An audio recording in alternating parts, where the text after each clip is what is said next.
হাতে কলসি, মাথায় ওড়না, কাঁচা রাস্তায় ধীরে ধীরে হাঁটছেন কয়েকজন নারী। প্রথম দেখায় মনে হতে পারে যেন প্রাচীন কোনো গ্রাম বাংলার দৃশ্য, যখন কয়েকটা গ্রাম ঘুরেও একটা নলকূপ পাওয়া কঠিন ছিল। কিন্তু আসলে এটা একদম বর্তমানের গল্প। এখানকার মানুষ এখনো একটু পরিষ্কার পানি পেতে কয়েক কিলোমিটার পাড়ি দিতে হয়। তাই কাঁখে কলসি বা হাতে বালতি নিয়ে হাঁটা এটা এখানকার নিত্যদিনের ছবি। ওই দূরের ঘর থেকে শুরু করে গাছতলা পর্যন্ত সবখানেই একই অবস্থা। মনে হয় পুরো গ্রামের পানি আনার দায়িত্ব যেন এই মানুষগুলোরই। বলছি ভোলার মনপুরা উপজেলার একেবারে বিচ্ছিন্ন কলাতলী ইউনিয়নের নারীদের কথা, যারা প্রায় 1.5 কিলোমিটার পথ হেঁটে সামান্য বিশুদ্ধ পানি সংগ্রহ করতে ছুটে বেড়ান। আমরা স্যার আমরা 3-4 হাজার মানুষ গৌর বাজার বসবাস করি। ইয়ের আশেপাশে কোনো একটা এলাকাত কল নাই। মসজিদের পাশে একটা কল আছে, কোন রকম নুনা পানি উঠে। আমরা 3-4টা হাক্কা হারি যাই, আমরা মহিলারা কল পানি আনতো। আর যদি জল জোয়ার উড়ে তো ওই ফুলাই নিয়ে যাই, ওই কেলার বেরকে বানাই, তো কেলার বেরকেট করে পানি আনে।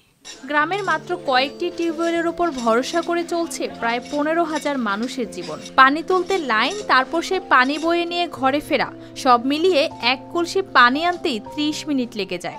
আমরা 1.5 কিলোমিটার আড়ি যাই পানি আনি পানি খাই, আর ধরেন নুনা পানি খাই। অনেক কষ্ট করে আনতেছি স্যার পানি। এই জল জোয়ার হইলে যখন বহুত কষ্ট করি আমরা পানি আনি পানি খেতেছি। আমার বাড়ির 3 কল 15-20 বাড়ি দূরে, আধা ঘন্টার সময় হয় ওই কলের তন পানি আনতে। অনেক সময় আনতেও পারি, নাও আনতে পারি। জোয়ারের পানি খাইতে হয়, বৃষ্টির পানি খাইতে হয়। নায়াসিনামাইড ও স্যালিসাইলিক সমৃদ্ধ লিলি ফেস ওয়াশ, যা ফেসের ডেড স্কিন সেল দূর করে দেয় দ্বিগুণ ফাস্টার ব্রাইটেনিং। অনেকেই দীর্ঘ পথ যেতে না পেরে নদী, খাল আর পুকুরের পানি পান করেন। এতে রোগবালাই বাড়ছে, শিশু বয়স্ক সবাই আক্রান্ত হচ্ছেন। কি আর যাবার না আনতে আইতাম পারি না, যাইতাম পারি না। তখন পুচকুনির খালের পানি ফিটকারি দিয়ে বইয়ে খাই, আঙুর রোগও চেতে যায়। আমরা কলের পানিতে খুব দুঃখ পাই, যার কারণে আমরা কলের পানি খেতে পারি না। 1 গ্লাস পানি কোনো জায়গাতে বসবাস করতে হয় না। একটা কলের পানির জন্য আমরা অনেক দূর থেকে যাইয়ে পানি আনতে হয়, যার কারণে আমরা খুব কষ্ট পাই পানির জন্য। তাদের কথায় জানা যায় টিউবওয়েল দিতে টাকা নেওয়ার অভিযোগও আছে। কেউ কেউ বলেন উন্নয়নের খবর শুধু কাগজে আসে, বাস্তবে পৌঁছায় না। অনেক জায়গায় তারা ঘুষ নিয়ে কল দিতেছি, আমরা কল চাইলে টাকা দিতে 20,000, 30,000, 50,000, আমরা কোনো কল পাচ্ছি না।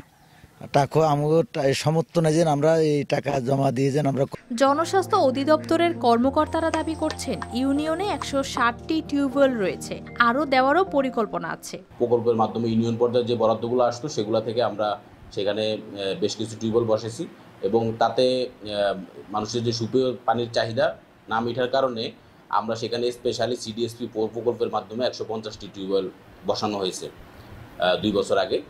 তো সেইখানে বাড়িগুলা বিচ্ছিন্ন হওয়ার কারণে একসাথে অনেকগুলো বাড়ি যেহেতু নেই, সেই জন্য এই 150 টিউবওয়েল 160টি টিউবওয়েলেও সেখানে মানুষের সুপেয় পানির যে কষ্ট এটা নিরসন হচ্ছে না।